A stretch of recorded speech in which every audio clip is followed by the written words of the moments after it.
They told you that freedom means doing whatever you want. They lied. Real freedom has boundaries. Real life is hidden on the narrow path that most people refuse to take. Let's talk about it.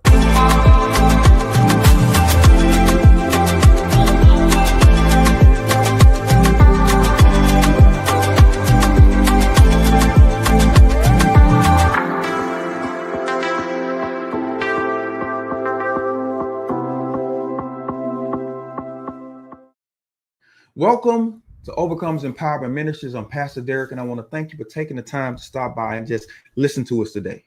Today, we're looking at the narrow path, discipline in a world that loves options. Have you ever noticed that the more options we have in life, the more chaos we seem to experience? I know it's a blessing to have a closet full of clothes, right? But have you stood there in your closet for an insane amount of time just trying to figure out what to wear? How much time did you waste sitting there trying to figure out what to wear? What if you only had a few pieces to choose from? I remember hearing Dr. Mike Murdoch. He talked about his wardrobe because anytime you see him, he has the same thing all the time. He wears the same thing all the time. And he said his closet is full of black suits, because he always wears black suits. And he said he did this because his time was too valuable to be standing in the closet trying to figure out what to put on. And that's how it is with most of us with our lives. The more options we get, the more chaotic our lives get. In the midst of a limited number of options, things seem to be a little more smoother. It seemed like we got more out of life before social media. Social media provided so many options as far as what to do with our time and our attention. And now we can't seem to focus on anything that we need to do because we're so distracted by our phones. Now, this is exactly what Jesus was talking about. Exactly what he was talking about in Matthew chapter 7, verses 13 and 14. He says, "Enter by the narrow gate, for wide is the gate, and broad is the way that leads to destruction, and there be many who go in by it."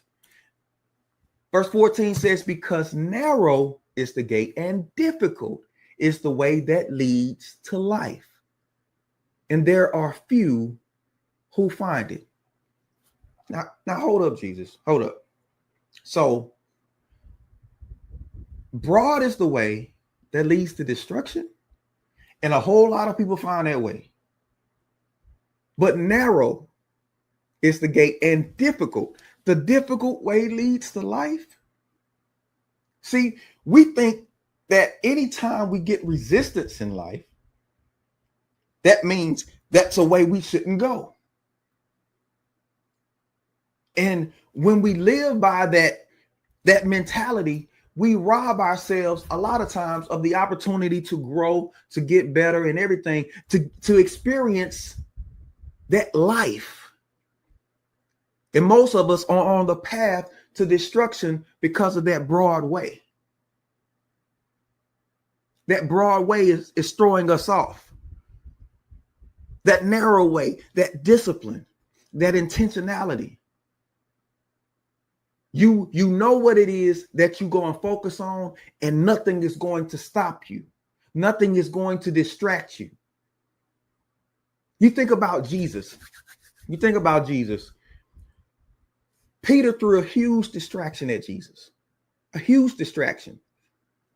He was telling disciples what he had to suffer and everything. And then Peter was like, no, you can't let that happen to you. Right? And he was poured it on. Oh, I'm paraphrasing, you mean a lot to us and all this kind of, we can't have you leaving, can't have you gone. And Jesus says, "Get thee behind me, Satan. You are an offense unto me." Now, he didn't address Peter directly, but he understood what was going on. Satan was trying to trip him up. He was trying to get him in his feelings about what he was set here to do. and become a distraction. See, but Jesus was focused. He was intentional about everything about his life. But we love the broad way, right? We love the comfort of the broad way. Let me do what I want, not what I should, not what I must. We put wants above everything else. We put comfort. Anything that's difficult, it must be wrong. It's difficult to stick with a diet that leads to good health. It's difficult to stick with your mate, just you and that person, and experience a good life. See, most people have that FOMO, fear of missing out. Most people have that fear of missing out. And as soon as we get locked into a decision, immediately right after that, we get distracted by all of these different options that start to present themselves, and we start fearing that we made the wrong decision. You make a decision and stick to it. And now here's the thing that most people don't think about. Most of us don't think before we make a decision. We make rash decisions. We go and just grab somebody to be with and then say, I'm going to get married and stay committed. We never even check the person and see what their views are on commitment, what their views are on the things that we deem important and what they deem important. We never checked anybody. And then we say marriage doesn't work. Marriage doesn't work because you didn't take the time to make the right decision to begin with. And then when you get locked into a decision like marriage, now you blow it up because I married the wrong. Yeah, because you didn't take the time to think ahead of time. If narrow is the way that leads to life and broad is the way that leads to destruction, when you make a decision and all of a sudden options start popping up, or you run into the difficulty of the narrow path, the temptation is to get off of the narrow path. That's the temptation. But what does that temptation do? It robs you of life. You think about the passage that says, there's no temptation that which is taken us that is coming to man. But God with every temptation shall provide a way of escape. He said, so that we may endure it. Why do I need to endure a temptation? Because the temptation is not the thing necessarily presented to you. The temptation is what the temptation is bringing to you.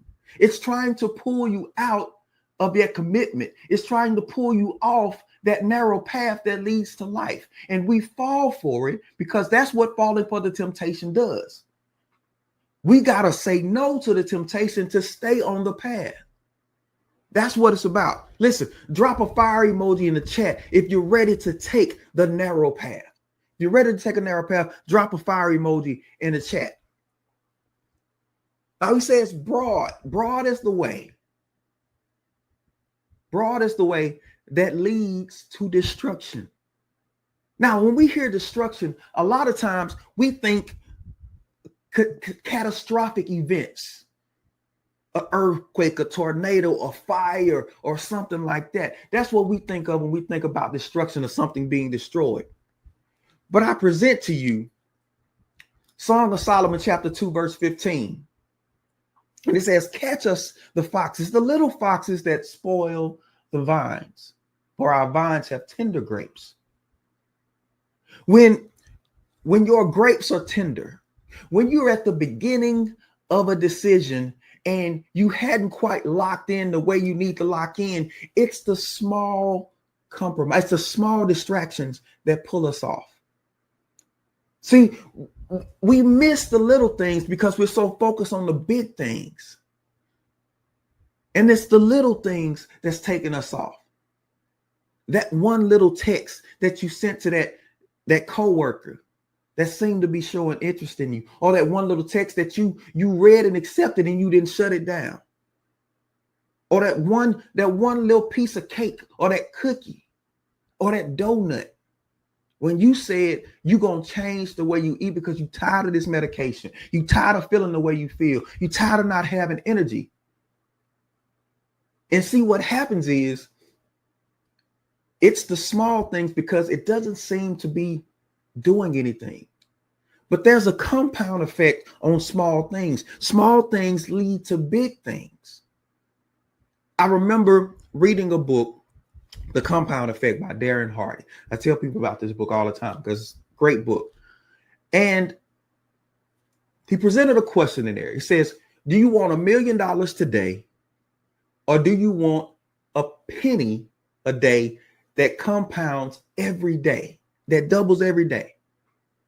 And here's the thing. If you take the penny, it's only on day 30 that you realize that that penny turned into 10 million. Now, you took 1 million on the first day, but you missed out on the 10 million because you couldn't just stick with it. But that goes the same principle on the negative. It's the small things that compound into big things. Because typically, if we get away with a small thing, we try it again and we try it again. Next thing you know, we're off in the deep end and wondering how we got here. Because we didn't stick with the intention. We didn't stick with the commitment that we made. So it's not always the big things that are throwing us off. It's the little small things that we need to watch out for. These are the small things that are robbing us of life. They're robbing us. Listen, destruction doesn't always come through explosions. It creeps in through small compromises. What are you compromising about your life that is robbing you? Robbing you of your peace, robbing you of your health, robbing you of real joy and happiness. Sometimes happiness is a distraction for people because people are chasing happiness, which is so fleeting. And they miss joy because we get into this selfish mode when it becomes all about what I want, because now options have presented themselves, or the difficulty of the narrow path has showed itself, and I want out of this. I don't like the way this feels. Athletes understand it. Anybody who's achieved great things, they understand the value of discipline, the value of making the decision and sticking with your decision, the integrity that you get from sticking with the decision that you made, from commitment, which is something nobody seems to understand anymore. Commitment. That word seems to be lost on our society today. Well, here's the thing. We talk about the broad way. What is it about this broad way? What does this broad way look like? The broad way looks like expanding what truth is. You have everybody talking about my truth. Listen, if your truth only doesn't extend beyond you, it's not a truth, it's an opinion or a perspective, or rather a perception. But what you lack is perspective. Because if I keep telling myself I'm one thing, but nothing outside of me agrees with that, I got to really check it. The identity and the morality, all of these things are being widened because of things like my truth. Because they're playing with definitions. We look at Romans chapter 1, verse 22 through 25. And it says this: claiming to be wise, they instead became utter fools. And instead of worshiping the glorious, ever-living God, they worship idols made to look like mere people and birds and animals and reptiles. So God abandoned them to do whatever shameful things their hearts desired. As a result, they did vile and degrading things with each other's bodies. They traded the truth about God for a lie. So they worshiped and served the things God created instead of the Creator himself, who is worthy of eternal praise. Amen. Says God, he'll let you have your way, right? You want your way, he'll let you have your way. But when you have your way, We see the results of what happens when people have their way. We end up with this chaotic life that we have. People are playing with definitions. We used to know what a man was and what a woman is. Now there's so much confusion about what's a man and what's a woman. This spectrum that everybody talks about. You got all these different sexualities now. This spectrum, the more choices, it's just inviting chaos into our society. You don't even know how to address a person anymore. You walk up to a person and you can say, sir, ma'am, or something. They will feel the need to correct you. It could start a whole argument, or even worse. But this is what things have become for us. And listen, Proverbs 24:1 says, the earth is the Lord's and the fullness thereof, the world and they that dwell therein. God created and founded this world. He's the only one who has the right to define what a thing is. We need to check with him to really see what something is. We can't put our own definition on. We didn't create it. We're not creators in that sense. God is the only one that creates something out of nothing. Our creation is limited to creating from things that are already here. Those are two different processes. God is the only one that can create something out of nothing. And because he created this world, he's the only one who has the right to define what things are in this world.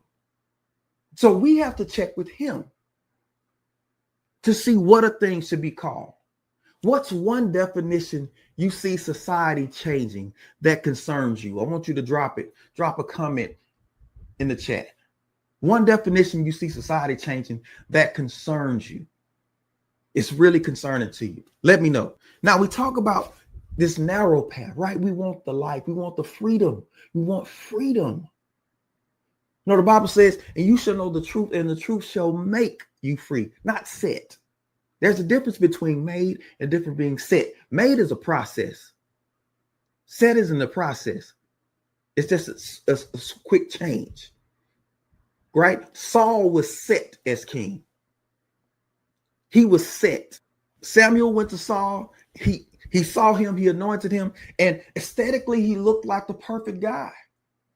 He was head and shoulders above the rest. He looked the part. But he didn't have that character trait that David had. David was anointed when he was a kid, but he wasn't appointed until he was an adult. But in between time, that process was making him. He was being made a king. He was anointed king, but he was being made a king through that process that he went through all those years he was running from Saul. There's a difference. And most of us don't want to be made. We want to be set. He says the truth shall make you free, but we keep playing with the truth. We keep trying to redefine the truth, but we don't have that right. See, we've been taught that narrow, or that difficulty of the narrow path, it's punishment. But it's not punishment, it's protection. God did not give us laws to restrict us. God gave us laws so that we can be free. And that's a hard concept for us to understand, because we don't like law. You talk about law in the church, everybody, oh, you legalistic and all of this. But you look at that church and everybody's lives are a mess. Nobody wants to do what God says, but everybody wants the blessing. They want the freedom. They want the life, but they don't want to listen to what leads to life. He says, lock into what I'm saying. Discipline yourself according to my word, and you will experience life at a level that most people dream about. But we can't do that. We can't lock in because we're too concerned about our little feelings, the discomfort. And so we step off the narrow path onto the broad path because it's more accommodating to us at the time. And then we say, this word doesn't work. God doesn't work. We lie to ourselves in that fashion. When it is, we just didn't listen and do what he said. Point blank, period. Simple as that, cut and dry. We didn't do what he said because we had made up in our own minds how things should be, what things should be, instead of checking with the one who created all things. And so we miss life. Think about the person who discipline themselves in their finances. They start with a budget, they make a budget, and then now they start experiencing the choices. When you don't handle your finances, your choices get limited. The people who discipline themselves financially have all of the options in the world. They can go to a car dealership and say what they want to drive. They don't have to take the thing that the dealer has to magically work to get them to afford. They can live in places that they want to live. They're not restricted to, I just want to get in. If I can just get in a place. The evidence is all around us, but we fail to understand it. We fail to lock into it. That narrow path requires endurance. It requires discomfort. It's part of it, but it also requires obedience. And that's an ugly word in our society, obedience. You got to obey. You know, people jokingly laugh when they're in a marriage ceremony and they get to the wives' vows and it's like to love, honor, cherish, and obey. And then the wife gives a little funny look like, I don't know, we ain't talking. And everybody, ha, ha, ha, that ain't funny. You are basically saying you are resistant to what God has said. Ain't gotta obey no man. Listen, the same way that man gotta obey God, what is God looking for from you? You know, I know everybody want to compromise what they say because it doesn't feel good. But here's the thing, like I said before, you didn't look at the person you were choosing to begin with. But that's a whole other thing. I ain't gonna let that trip me up right now. Right? Here's the thing. Discipline is the price we pay for destiny. Convenience is the price we pay for destruction. I say that one more time. Discipline is the price we pay for destiny. Convenience is the price we pay for destruction. We are destroying our own lives because we want convenience. There is nothing convenient about not eating certain foods that you've been grown to love. But it's necessary if I want health. Listen, all appetites are learned. Whatever you got an appetite for, you can retrain it. Let's be honest, you can retrain it. Now, do you want to? That's really the question. Do you want to retrain your habits? You will hang around people eating fatbacks and collard greens their whole life, right? Oh, them fatback and collard greens taste so good. Listen, I'm a witness. I'm right there with you. But does it really benefit me?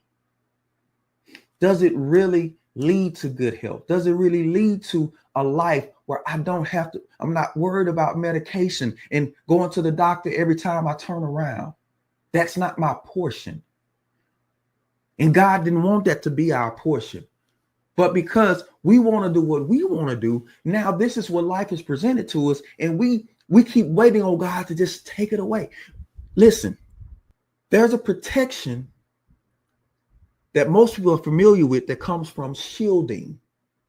We want God to shield us from the consequences and the effects of life. We want to be shielded, but we don't understand the first mode of protection is instruction. That is the first level of protection, instruction. God didn't shield Adam and Eve. He instructed them. And because they stepped outside of the instruction and they disobeyed him, they invited the chaos in. But the protection was already in the instruction. But we don't like to be instructed. We like to be shielded. Shield me from the bad decisions that's why we come to Jesus. Well, that's why everybody talks about salvation so much. We want to be shielded from the bad things of life. When God is saying, listen to me, that's where the life is. The life is in you listening to me. We gotta watch out for the temptation of the broad path. The broad path is very tempting, very tempting. People broaden definitions to avoid discomfort and discipline. That's simply why. And we get in our feelings about, well, you know, they couldn't do any better. Who says who? Only God has the right to tell us what our capacity is. And if every time I get into a tight, I cry about it instead of stopping trying to figure out, where did this come from? How did I get here? And how can I avoid getting here again? Then we miss a point of growth. We miss a point of maturity. We miss a point of wisdom. So we all become fools when we keep doing our own thing. We all become fools. Listen, God's boundaries aren't barriers. They're bridges to life. God's boundaries aren't barriers. They are bridges to life. If you want life, embrace the boundaries. When he says, don't do, thou shalt not, don't do it. When he says, do this, this is the thing that you need to pay attention to, and this is the thing you need to lock into. Because he designed the house. You ever been over somebody's house and they got house rules? And you say you were playing a card game, playing spades, right? You used to playing spades one way, but you go over this person's house and the person has set up the game to where they define how the winning goes. And you play by the house rules. Well, earth is house rules because God created it. He defined everything. He set it all up. We didn't make any of this. Now, we've created a lot of things based on what he had already put here, but we can't create something out of nothing. I said that before. But God owns the right to set definitions. We don't. So our greatest thing is to lock into what he says. Lock into what he says. That's where life is for us. That's where we need to be. That's where life happens. But we gotta fix our minds. We gotta fix our minds. Listen, the days of redefining righteousness are over. We can't define righteousness. Those days are over. That's his job. God's people must rise and with clarity and courage, lock in to what he says. We got to walk that narrow way. That narrow way. We got to embrace the discipline of God, the discipline of Christ. We got to embrace it and watch how God expands our lives. Watch how God moves in our lives. Watch how the promises of God show up when we let him define our life. When we let him be the determiner of what's good and what's right. This whole world, this whole society could change instantly if we all would lock in. Listen, if you know someone struggling with the narrow path, I want you to share this out to them. Share this with them. Share it with them. And let them hear what you heard today. If you're serious about walking the narrow path, I want you to subscribe. I want you to lock in with us because this is the journey we're on. We want you to be a part of that journey. So subscribe, lock in with us. We're gonna get this thing right. We're gonna make it happen the way God ordained it to happen. Listen, thank you all. I appreciate you taking the time to be with us today. God bless you. We'll see you next week.